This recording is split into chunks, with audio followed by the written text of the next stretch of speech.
রান্না করব চিংড়ি। পেঁয়াজ দিয়ে দিচ্ছি।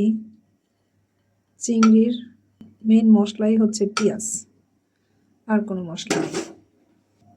সামুদ্রিক লবণ, চুলা ধরিয়ে দিই। সরিষার তেল। পেঁয়াজ কাটতে গিয়ে আমার একদম চোখে নাকে পানি চলে আসে।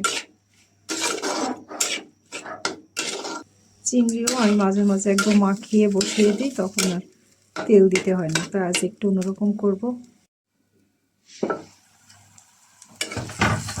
পেঁয়াজটা মজে গেছে, আর একটু একে একে মশলাগুলো দিতে থাকবো। মশলা বলতে হলুদ, মরিচের গুঁড়া আর কি। মরিচের গুঁড়া, হলুদের গুঁড়া, সামান্য ধনে জিরার গুঁড়ো।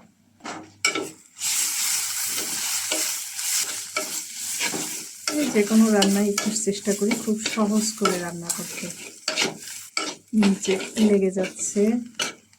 এটা হচ্ছে কোকোনাট মিল্ক, এটা একটু দিয়ে দিলাম। এটা কোকোনাট মিল্ক দিয়ে চিংড়ি মাছটা রান্না করব।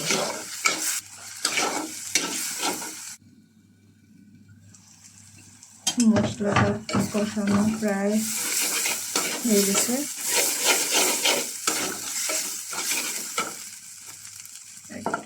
মিল্ক দিয়ে দিই।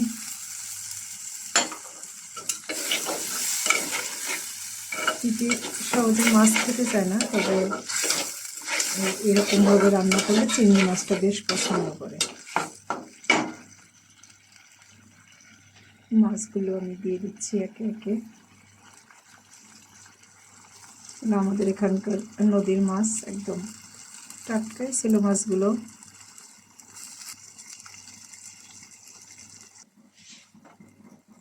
মিল্কটা দিয়ে দিই।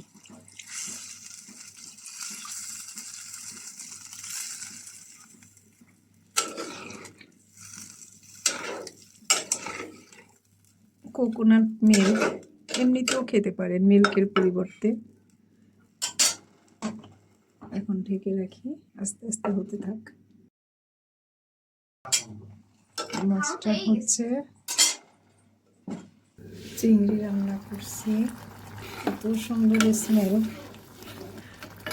তিতিরের প্রিয় চিংড়ি মাছ, আমাদের এখানকার নদীর চিংড়ি মাছ।